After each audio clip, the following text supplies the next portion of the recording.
How's everyone doing tonight? I'm Chris Pinto, your host at Aggie Kappa Sig for the Fantasy First Rounders. With me tonight, guys, is the one and only Marcas Grant. Marcas, how are you doing tonight, sir? I'm good, Chris. I appreciate you having me back on your show.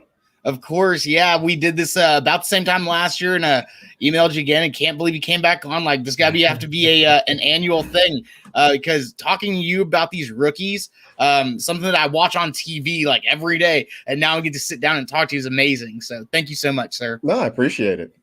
Before we get into that, though, Marcas, with the NFL draft wrapping up, there's been a lot of moments, a lot of highlights, and moments are my thing, especially with sports. Regardless of fantasy, what was the one highlight or one, I guess, person's story that stood out to you the most from this draft? Wow. That's a good question. I think it was, I know Najee Harris. Look, I'm a Bay Area guy. He's a Bay Area guy. So it's kind of to see his journey, obviously, having the great career at Alabama and everything he did. But yeah, I think I sort of liked his story a lot. I don't know. I sort of gravitate toward the guys from my area. So Najee Harris is probably high on that list. Yeah, his story, if you don't know what it was like and you didn't follow it, is amazing. You got to go look it up. I mean, that's something that like pulls on your heartstrings, and all the guys on my podcast know, like I live on Narrative Street, and heartstrings, man, like that just gets me and that puts me right where I need to be.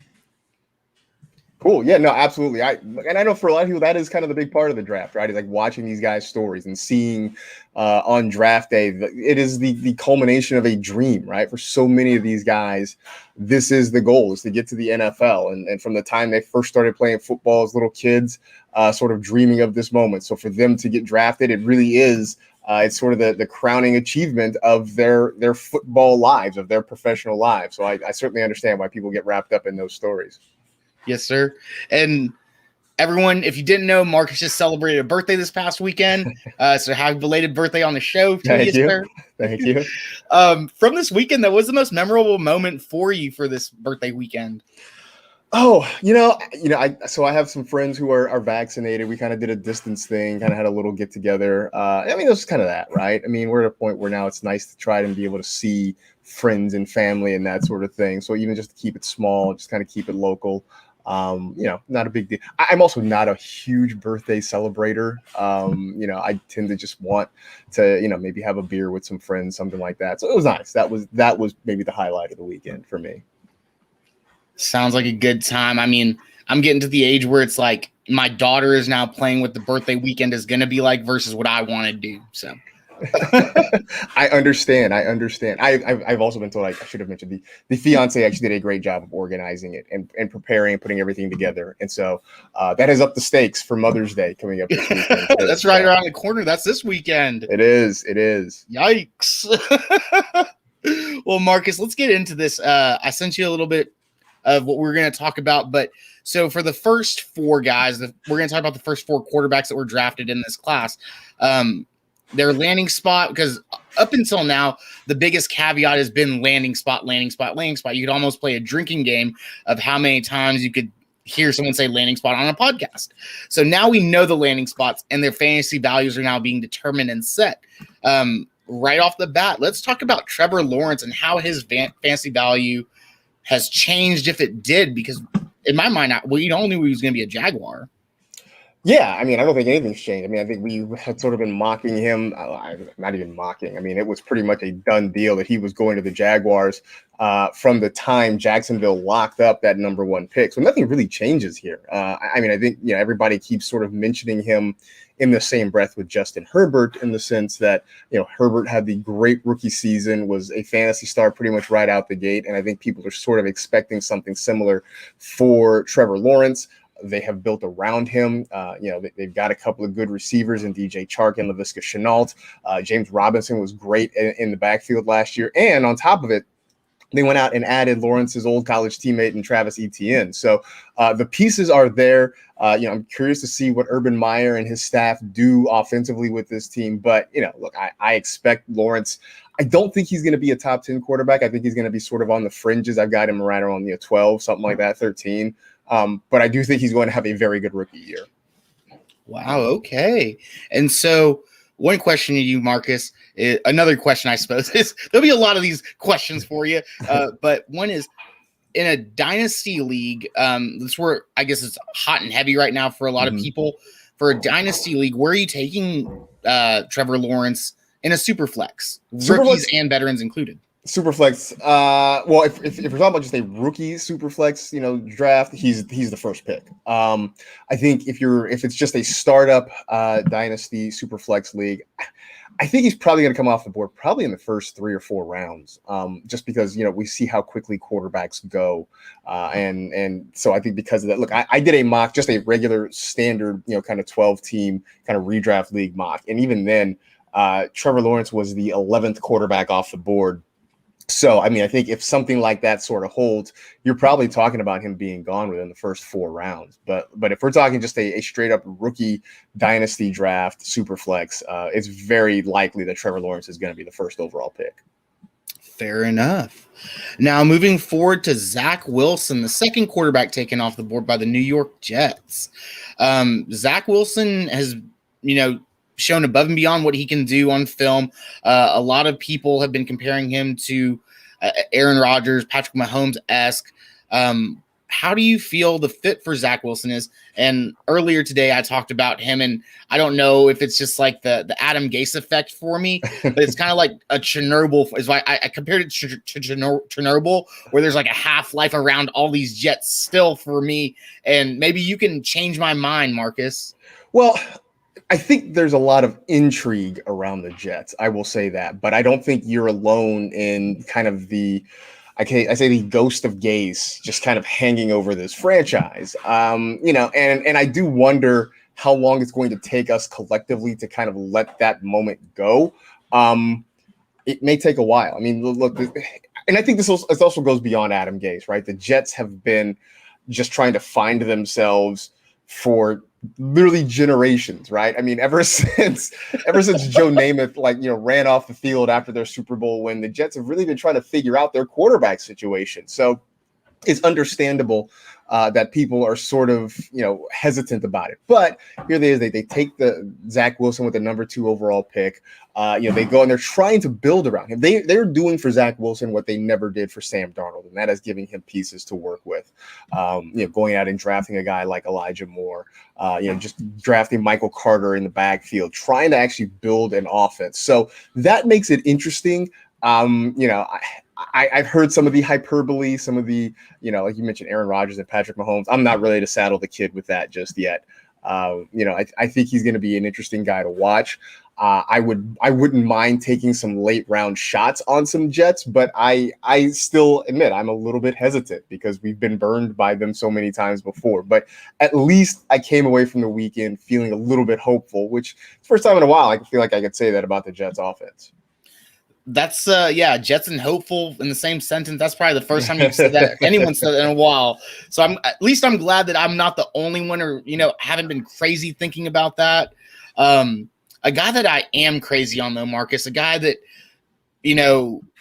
well before the draft even started, I was talking about this kid just because of his efficiency, how his play was smart. Obviously, the knock is the level of competition, but when you're a great player, you do that to that kind of competition. And that's what I felt about Trey Lance. With Shanahan in this offense, it's crazy good in my mind. And I'm liking him in all sorts of formats, and maybe not in redraft, but in dynasty, I'm wanting this guy a lot. He is very popular. He's going to be very popular. I will also say that there is maybe a little bit of us looking at the skill set and maybe trying to project a little bit, because I think the concerns about level of competition, about the relative lack of experience he has, right? When you compare him to the other top quarterbacks in this class, he's relatively inexperienced, played just 1 game in 2020. I think those are very real concerns. I think you can't completely brush them off, but everybody looks at just the talent, the ability. Obviously, we all want quarterbacks who can run, and Trey Lance is very good at that. You're also now pairing him with one of the better offensive minds in the league in Kyle Shanahan, and all that sort of combines to make Trey Lance a very popular pick. I think especially in Dynasty is where you're going to see him be very popular. I think, as you mentioned, in redrafts, he'll get drafted. I think you'll see a lot of people take a late round shot at him because I think the expectation is he may push Jimmy Garoppolo out of the job before the end of the year. But I think it's in keeper leagues, it's in dynasty leagues where his value is greatest, and we're just sort of projecting about what we think he could be, which I think makes an interesting dynamic between him and Justin Fields. But I'm with you. I also say this as somebody who grew up as a 49ers fan. It was just sort of relieved that they didn't spend the number 3 pick on Mac Jones. That I do see the long game with Trey Lance, and I think that's kind of how you have to look at it. Now, you touched on this just a little bit, but let me ask you this point blank, Marcus. When do you think Trey Lance starts? I do believe it's this season. Now, I might be a little bit more bullish on him and think it might be towards week 7 or 8. I think that's probably more realistic. I think I was overly excited, and somebody asked me that question. I think I said like week 4. That might be a little early. I might have just gotten a little bit too fired up when I was talking about that. But I would be very surprised if Jimmy Garoppolo finishes the year as the starter. Look, it could be a situation where we get to the midpoint of the year, and if Garoppolo has a bad game, if he goes out and he throws 2 or 3 picks, then maybe we see Trey Lance come on the field, and who knows if he lets go of that job. I mean, the other part of it is, and you don't wish injury upon anybody, but the reality is Garoppolo has had his injury issues over the last few years. So it very well could be a situation where maybe something unfortunate happens, and that opens the door for Lance to come in and start. But I do think at some point he's going to start a handful of games this year. Love it. Another guy that a lot of people are saying that will not start this season is Justin Fields. Before we start this, you got to know that Justin Fields, I have him as my number 1 guy. I love the situation. The Bears, with A-Rob and Monty, one of 5 duos in the NFL that produced 1,000-yard rusher and receiver, right? He's got the defense there. He can, and Justin Fields can do it all, right? He runs, he throws, he has all the intangibles. I love Justin Fields so much, Marcus. Where does he rank for you, and how does this landing spot? Because this was not a landing spot in my mind that he was going to go to either. No, I don't think anybody anticipated this happening. And look, good on the Bears, right? This sort of fell in their laps, and they took advantage of it. So congrats to them on that situation. I just think he's such an interesting comparison contrast with Trey Lance, because I think stylistically they're sort of similar. I think Lance is a little bit more mobile. He's going to do more with his legs maybe than Fields will, but I think there's a lot of similarities there. The difference is I think Fields is sort of ready right now. And I know there's this talk that there's going to be a competition and that, right now it's Andy Dalton's job. Yeah, sure. Right now. As we talk here on May the 5th, it is Andy Dalton's job. I still believe by the time we get to week 1, Justin Fields is going to be the starter for the Chicago Bears. I think that if you're talking about, like, if you're drafting in dynasty leagues, it really is the difference between, are you willing to wait? Can you afford to wait on a guy a year or 2 years for him to be productive? Because that will send you down the Trey Lance road. If you want a guy that you think can be productive in year 1, then I think you're probably going to lean more toward Justin Fields. Excellent. Shifting gears from these play callers now to workhorse running backs. These guys are like, they're not a dime a dozen at all. And especially this cat right here, Najee Harris. The guys that were his predecessors at Alabama had PFF college denominator rankings or ratings like in the 20s. He's in a 50. The kid is special. The Pittsburgh Steelers saw something special, and they comped him to Le'Veon Bell, which in my mind is crazy because I love Bell, and I think he's a totally different person than Najee. But this guy was my number 1 running back. He's still my number 1 running back in the class. In non-superflex leagues, or 1 quarterback leagues, I'm taking him 1.01 in these rookie drafts, all sorts of places. Anywhere I can get Najee, I'm scooping him up. What are your thoughts on him? Yeah, no, this was maybe the easiest landing spot to call. I feel like in every mock draft I saw, Najee Harris going to the Steelers at 24 was pretty much a lock. I keep joking that it's like the free space on a bingo card, right? Like that was kind of the giveaway for everybody. It is the perfect opportunity. There's nobody there in Pittsburgh that I fear in terms of taking touches away. Like, I don't worry about Benny Snell. I don't worry about Anthony McFarland. I'm just not worried about that. So opportunity is going to be huge for Harris.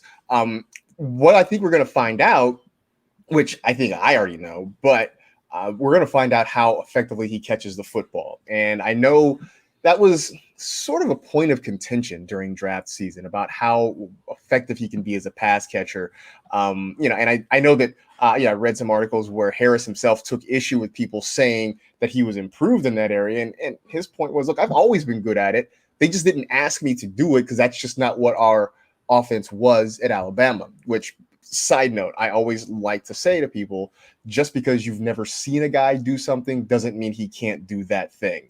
Go back to Jonathan Taylor last year. Everybody said Jonathan Taylor can't catch the football. Well, yeah, he can. It's just that, Wisconsin never asked him to do that. That's just not their offense. And I think similarly with Alabama. But back to Harris, I think we're going to see him come in. He's going to be the starter from week 1. He's going to be the workhorse in that offense. And I like the fact that the Steelers are at least trying to build up that offensive line. It is definitely a weak point for them, but I think they're trying to make some efforts to kind of shore that up, which takes away, I think, the one big argument against Harris. But even if the offensive line isn't great, I just think the volume is going to make it worthwhile. I think in redraft leagues, I would be willing to take him early second round. I'm not quite on board with taking him in the first round, but early second round for sure. And I do think that we were talking about dynasty rookie drafts. He's going to be somewhere in the top 2 or 3 picks in pretty much every format. Absolutely agree. Couldn't have said it better. This guy right here was a surprise pick across the board when we were doing our live stream, and the Jacksonville Jaguars selected Travis Etienne from Clemson. I think we had 10 guys on the screen, and all of our draws hit the floor. I'm a big James Robinson guy. I'm a big Urban Meyer guy as well. My wife is from LaGrange, Texas. J.K. Dobbins from LaGrange. My mother-in-law taught J.K., and when J.K. got recruited from the Ohio State, Urban Meyer came to LaGrange and came to my mother-in-law's classroom, took a picture with her. So a lot of feels with this guy. And I think I went through the stages of denial with James Robinson. And now I'm like, I'm okay with it. And Etienne and James Robinson are both going to be great. Everybody who is a fan of James Robinson is kind of going through their stages of grief right now, because I don't think nobody expected this to happen. By the way, don't think I didn't notice that you dropped in the Ohio State as you were talking about it too, right? Like, don't think I didn't catch that. So my thing with James Robinson, I really believed that he was not going to be the same type of workhorse this year that he was last year. Part of what happened last year was it was kind of a combination of circumstances, right? You had some guys who opted out because of COVID, some guys who got hurt. And so when the dust settled, James Robinson was sort of the one guy standing there. He got the opportunity and did a great job with it. But I don't think the Jaguars ever intended for him to be that level of workhorse. And I really thought that maybe they would add somebody in free agency, or they would draft a running back a little bit later who could take some of the pressure off of Robinson. I didn't think they were going to spend a first-round pick on one of the top 3 running backs in this class. I think best case scenario, it ends up sort of being a 2-headed attack between James Robinson and Travis Etienne. And someone, and I don't remember who, and I apologize for that, but somebody sort of said maybe this can be like Mark Ingram and Alvin Kamara were a few years ago in New Orleans. That would be the best case scenario. The worst thing that would happen is if Urban Meyer follows through with what he said on draft night, and suddenly they are really running Carlos Hyde out there and making this a 3-headed attack. At that point, then we're all going to be in trouble trying to figure this thing out. So if they leave Hyde sort of as the break glass in case of emergency type running back, I think this thing works out, and we can I think sort of figure out how to divvy up the opportunities between Robinson and Etienne. That is what I'm hoping for right now. That's fair. I don't think we can say the third running back's name. It's like Beetlejuice. Say again, he's going to come out. I mean, him and Urban Meyer have that lineage. They've got that history together. So I'm not even going to say his name one more time because I like the 2 other guys so much. A guy that turned my head because I wasn't that big on him until the process leading up to the draft is Devonta Williams. I mean, you watch him on film and he's amazing. You look at his numbers and they're even better. Not the best back in the backfield out of the 2. We'll talk about the other guy in a little bit, but I feel like Javonte in Denver is lights out amazing. I mean, this guy in my mind could be a guy that could contend for the running back one out of this rookie class. So here's the thing. I love Devonta Williams. He was my favorite running back in this group by far. And I kept saying he reminded me of Kareem Hunt in the sense, not that they're similar players, but in the sense that when I watched Kareem Hunt in college, I saw a guy who wasn't necessarily spectacular in any one area, but was really good in a whole lot of areas. And that's how I felt with Devonta Williams. And I wanted him to go somewhere like in Atlanta or in Miami, where I felt like he could be the starter and get a ton of touches right away. So when he went to Denver, sort of the way a lot of people felt about Etienne going to Jacksonville, that's how I felt about Devonta Williams going to Denver, knowing that he's going to have to share with Melvin Gordon. Now, after I had some time to sort of process it, get out of my feelings a little bit, I feel okay with it. I mean, look, for this year in redraft leagues, you just have to understand that he's going to have to share some time. I think if you're playing in a keeper league, this might give you a little bit of a discount on Devonta Williams, because I do think he's going to be very productive, even splitting time with Melvin Gordon. But because of that, though, I think the draft price in redraft leagues and in keeper leagues is probably going to be, closer to the fifth round, something like that. But after this year, Melvin Gordon is most likely not going to be in Denver. His contract expires. I don't imagine the Broncos are really going to turn around and pay him the big money that he would want to stay in Denver. So that opens the door for Devonta Williams to really be the lead back. So I think especially in Dynasty, he's probably going to be a late first round guy in a lot of the rookie drafts. And I love his upside, because I think he's maybe the best all around back of all the guys in the top part of this class. And like I said, I had to get out of my feelings, because originally I was sort of like, I don't like this. This is not what I wanted. I kind of pouted and stomped my feet a little bit, but now I'm okay with it. You gave me the goosebumps earlier. You comped him a little bit to Kareem Hunt. And Kareem Hunt, I love the Toledo Rockets, man. I watched like almost every one of his games live Saturday nights. He was just a little special to me. So that's awesome that you compared him to Kareem Hunt. His partner, though, in college, Michael Carter, statistically better in every aspect of the game, numbers wise.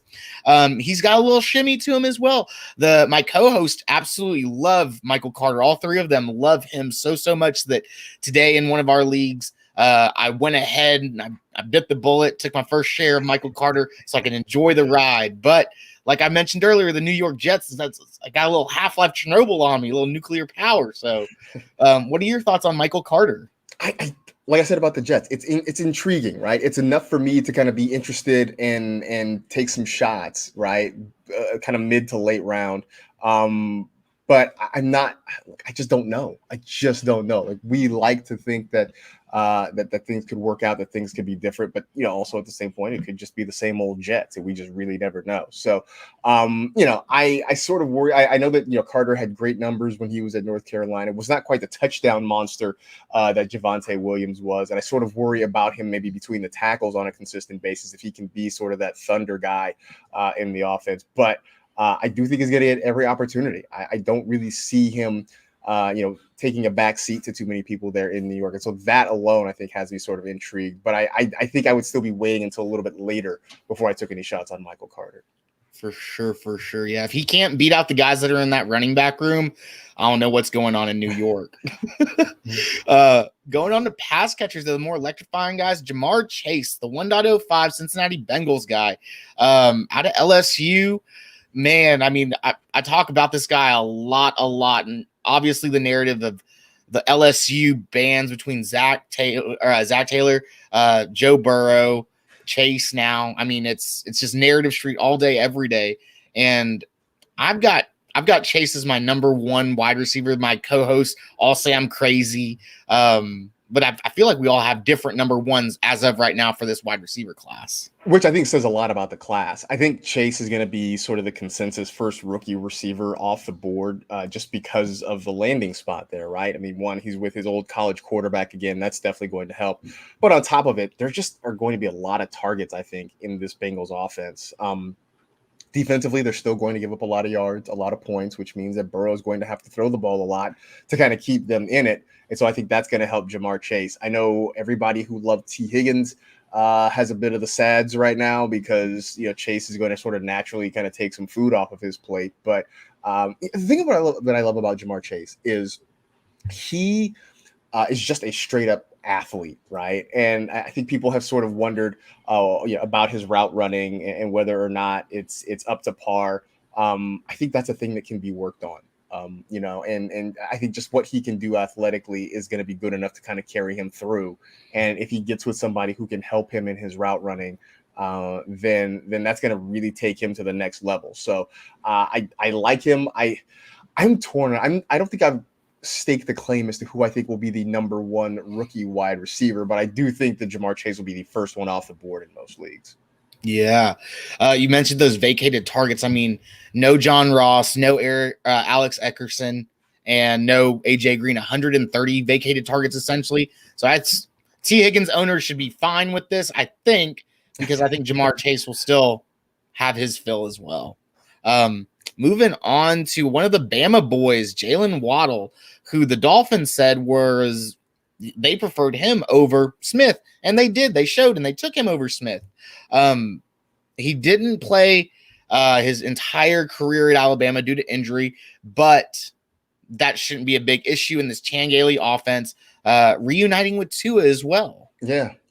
I think for the Dolphins, they seemed really intent on adding speed to their offense this offseason. They went out and they got Will Fuller. They drafted Jalen Waddle. They were trying to get speed. They, I think, are trying to make this a more vertical offense. And I'll say this.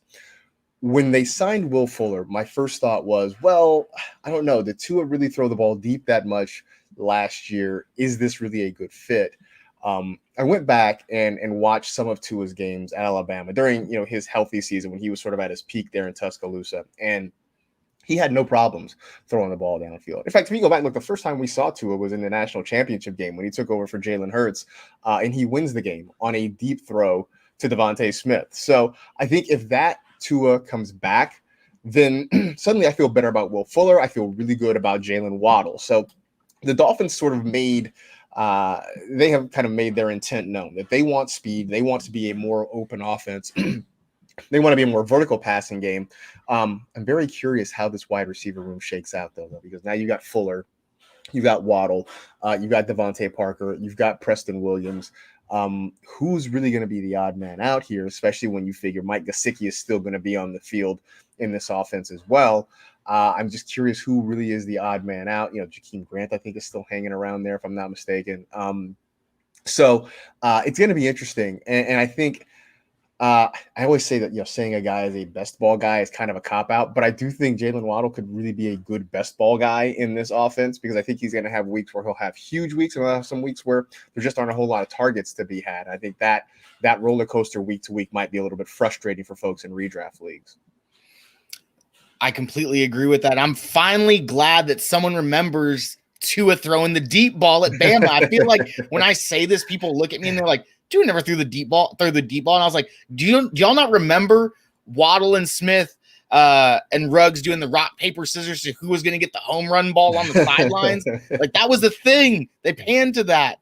And here's one of the guys, Devonta Smith, the Heisman winner, right? Last season gets to be with his former teammate, Jalen Hurts in Philly, where one of my co-hosts, a diehard Phillies fan, lives like 2 miles outside of where the Philadelphia Eagles play, and he absolutely hated the pick. He wanted defense, but in my mind, you reunite the guys. You have the arms race right in this division that's a copycat league all the way across the board.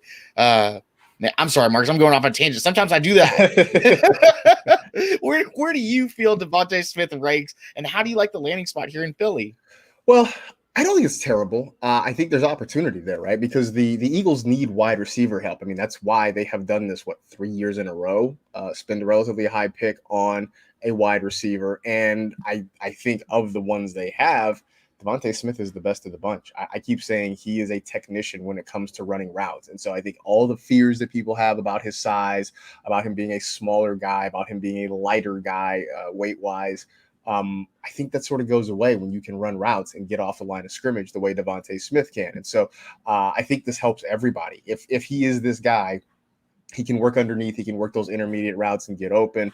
Hopefully, Jalen Reagor is closer to the guy they hope they drafted, because then that helps Jalen Hurts, that helps Miles Sanders, that helps everybody. But I do think there's a real opportunity for him to go out and be kind of a target monster in year one. Like I said earlier, I haven't staked who I think is going to be the top rookie receiver in fantasy, but Devonta Smith is certainly in the conversation. Absolutely love it. I was almost laughed off the show earlier because he's my number 2 guy, and I don't care about his weight. Like you said, if he can do it, he can do it, boy, and this kid can do it. So I absolutely love him in Philly. This is a guy that was kind of off the wall a little bit for me. I didn't think that he was going to be the one that went to Baltimore, but the Baltimore Ravens select Rashod Bateman, and man, he looks like he can do what Greg Roman wants him to do in at least the blocking game, right? Yeah, which doesn't do you anything for fantasy. Right. I think he's a talented player. I'm really hesitant with Baltimore wide receivers, just because no matter what they say about wanting to throw the football more, I just still think this is going to be a run-heavy offense, right? I mean, they still got J.K. Dobbins and Gus Edwards, and they still have Lamar Jackson as their quarterback. So I just can't completely get on board with drafting Rashod Bateman as anything more than maybe kind of a depth add to my fantasy wide receiver core. It's not about, like I said, it's not about his skills. I think he's a very good player. I just don't think that a Baltimore receiver is going to be a guy that you can count on week in and week out. I mean, we sort of saw it with Marquise Brown. Although I'll say this, I think I'm a little more confident in Brown this year, because it seems like late in the season the Ravens figured something out with him. They're like, hey, maybe we shouldn't just have him run streaks all day. Maybe we should let him kind of run some shorter intermediate routes and kind of have that be the thing. I feel like they figured that out, and so that made him a lot more productive. I'm curious to see how they get Bateman into this, but I still think, at their best, you're talking about that the top receiver in Baltimore is probably going to give you over the course of the season, 850 yards. That's fine. It's not spectacular. And so that, for that reason, I don't think I would hang my hat on Bateman being just kind of a week in, week out starter for me. Sure, absolutely. We pretty much said the same thing about the projection on. Now he probably is going to be TD dependent, obviously. Now, if you do you think that this is off the wall? Do you think Lamar Jackson progresses at all this season as a passer? I think so. I mean, if you're asking me if he's going to suddenly, come out and be Patrick Mahomes, no absolutely not. Right. He's not going to be that. But I think he can get better. And I think, adding a guy like Bateman will help.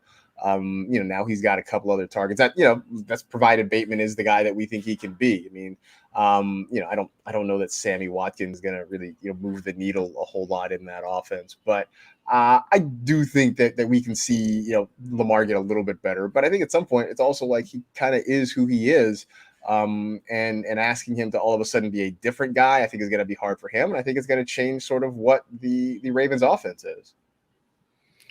Fair enough, Marcus. Now, a guy that has no, I guess, equal at his position, if you would even call him a tight end right now, but the Atlanta Falcons drafted tight end Kyle Pitts, a guy that can do it all, essentially, a guy that we've never seen before, the likes of this guy before. No one can comp him.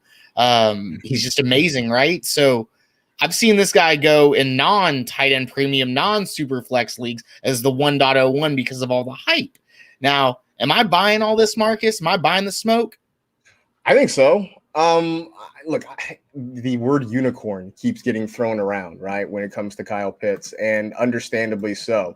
It's funny because when I watched him, the comp I had for him was kind of Julio Jones, which makes it interesting that he ends up in Atlanta, possibly as teammates with Julio Jones if Julio doesn't get traded. So what I love about him is the fact that he is potentially a generational guy. He is a game changer at the thinnest position in fantasy football. I do think that by this time next year, we'll be talking about drafting him with the Kelseys, the Kittles, and the Wallers. We're going to put him in that elite tier. I think right now he's sort of I would put him outside the top 6 or 7. So I think you've got your big 3. And you're talking about like, TJ Hawkinson. You're talking about Mark Andrews. You're talking about, kind of those kind of guys before you get to Kyle Pitts. But I still think he can finish inside the top 8. I mean, when and I said that, I remember I said that to Adam Rank recently, and he kind of looked at me sideways. And then I pointed out that, like, to be a top 8 fantasy tight end, you need about 750 yards, maybe 50 or 60 catches, maybe 5 or 6 touchdowns. And at that point, he's like, oh, that's doable. Like that really is doable. So I think even in that offense in Atlanta with Calvin Ridley, if Julio Jones stays there, I still think, and I know Hayden Hurst is there, although the Falcons seem to have made it clear that this might be Hurst's last year, that they did not pick up his 5th-year option. So I think they're trying to set the stage for Kyle Pitts to take over that position. So I still think even with all those other guys there to throw the football to, Pitts is still going to get the opportunity to go out and be productive. And like I said, I think a top 8 finish, it seems pretty reasonable for him. And then next year, we really are going to be talking about him as one of the elite tight ends in fantasy.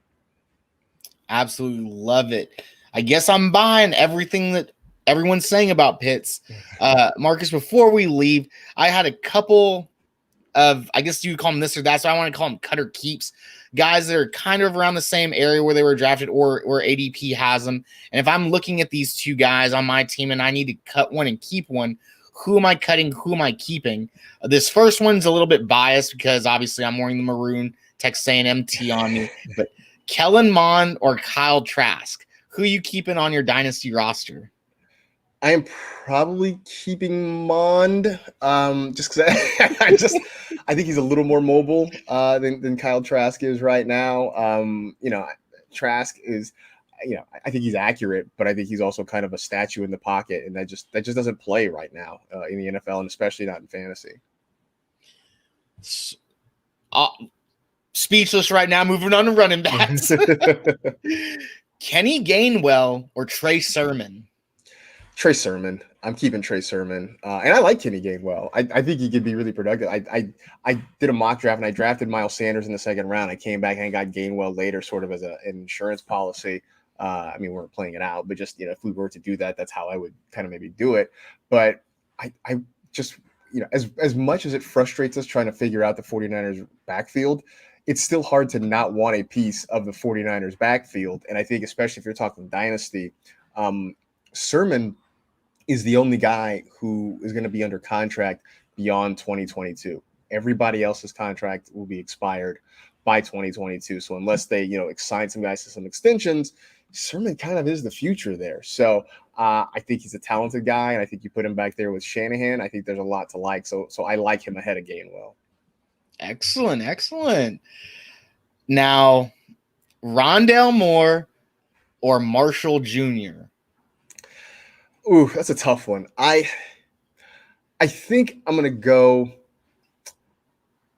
We're talking long term. I think I'm going to go Rondale Moore. I'm literally like going back and forth in my head about this right now, just because I think the quarterback situation in Arizona is a lot more stable than what's down there in Carolina. The Panthers hope they've got something in Sam Darnold that they can revive him and do something with him, but they really don't know that for sure. I think Arizona's pretty much settled that Kyler Murray is their quarterback of the future, understandably.